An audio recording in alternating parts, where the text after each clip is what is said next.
So how to prevent injury when running is another common question that a lot of athletes have. And I've had several injuries from 1992 all the way up to around 2017 from several years of running.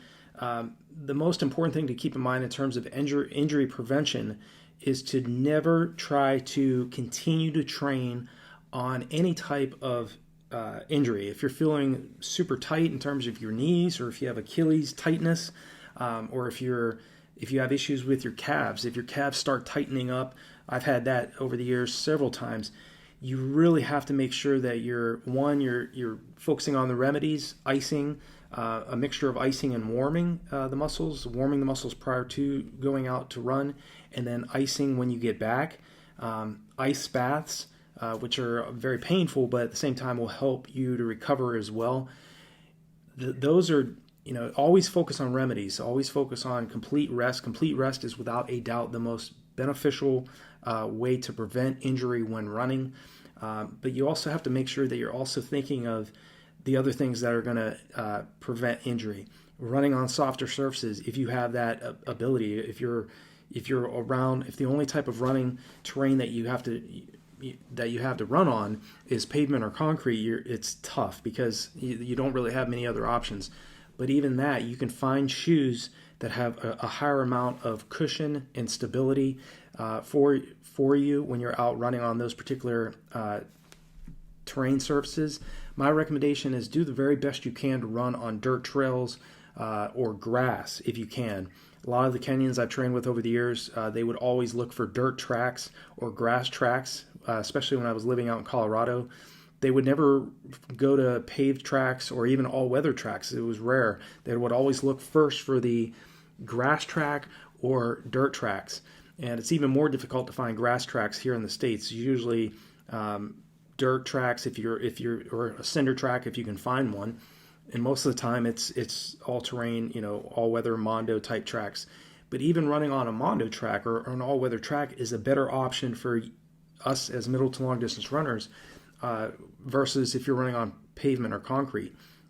So in terms of how to prevent injury when running, the best way, at least from my own experience, is not trying to think that you're going to speed up the process of healing. Your body's going to heal when it wants to heal. So, of course, we can do things like mesotherapy, ultrasound therapy, which I've had done plenty of times. I'm a big believer in pole running. If you have any type of injury and you still you don't want to have that impact on your knees or on your muscular or on your body, pole running is probably the best option you have as an athlete. If you're dealing with any type of injury where you don't want to go out and run, you want to run, but you don't want to have that impact on your joints and ligaments, get in the deep end of a pole. And what's great is you can have the choice of wearing a flotation device, which makes running, pumping your arms and pumping your legs much easier on the athlete. But if you take that flotation device off, it's going to be a much harder workout because you're really going to have to pump your arms and pump your legs a lot more, with much more force versus without versus if you were wearing the flotation device. But that's another way to minimize the amount of impact that's being placed on your body when you're running out there and you have some tightness or you have some pain. Okay, and of course, if it's to a point where there's something that's either you have a muscle tear, or you have an issue with one of your ligaments, then even pole running isn't the best option. Okay, your best option is complete rest, or in some cases, depending on how severe it is, surgery. Okay, and I hope that's none of you guys or gals out there have to deal with that.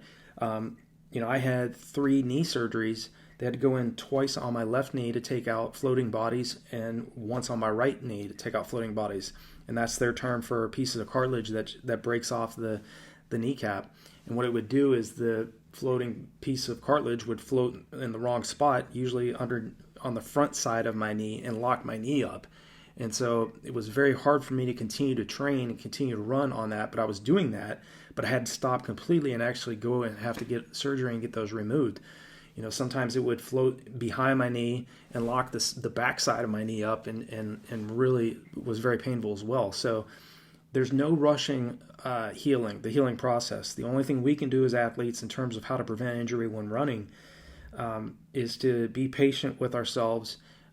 Complete rest is the number one recommendation I could give you. Don't think that, and enjoy the time away. Okay, there's always going to be other races. There's always going to be other workouts for you guys and gals to do out there.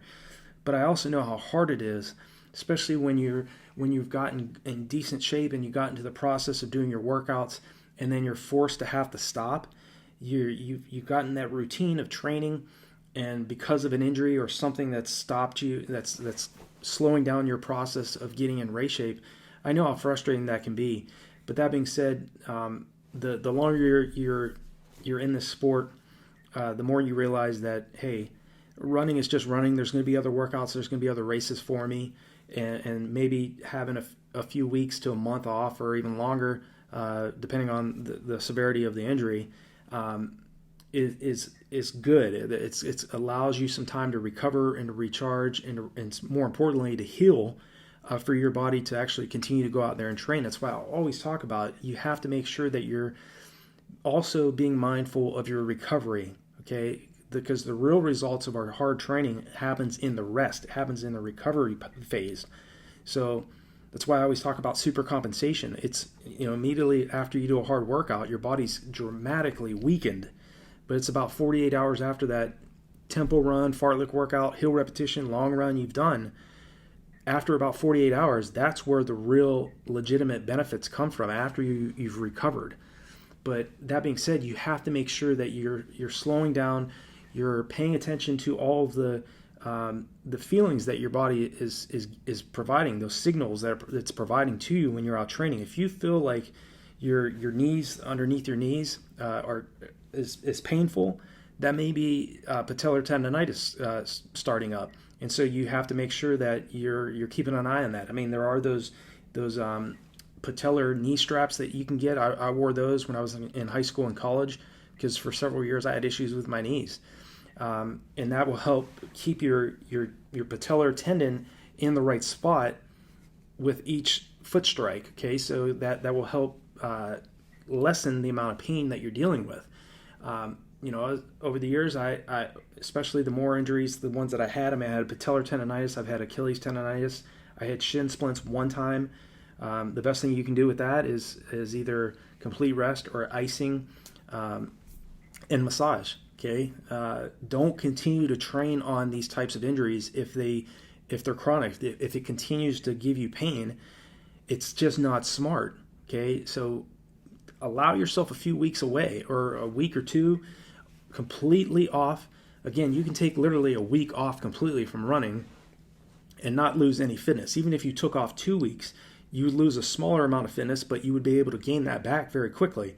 It's just a smarter way to go, to take off complete rest and allow your body time to heal, rather than for you to continue to try to go out and train and run on a sore ankle or a sore Achilles or sore tendons, any type of body aches that you have.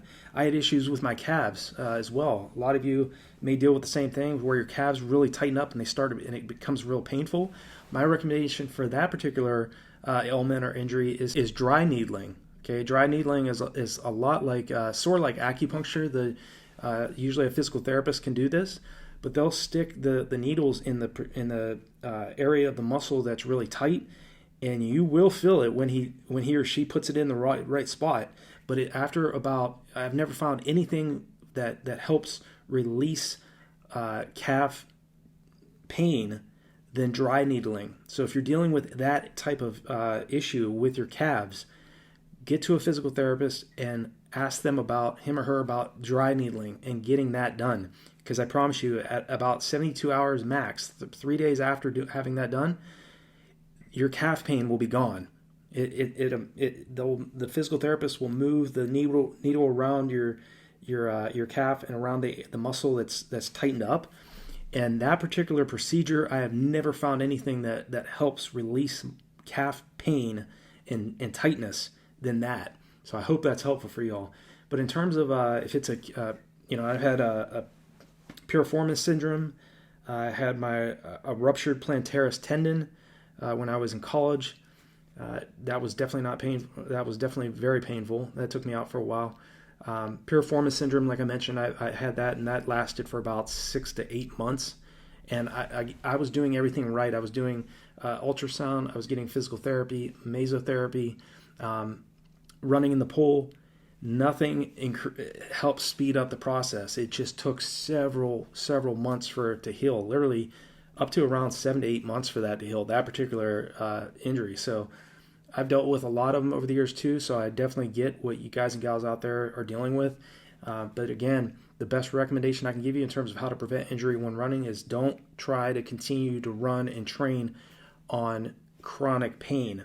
Okay, take time away, allow yourself some time and recovery and enjoyment to be away from the sport, and that's going to energize you to continue to train for a longer period of time, because again, you were smart, you took time away, you allowed your body to heal, and then you got back out there and did it and continued to train. So I hope this is helpful for you all.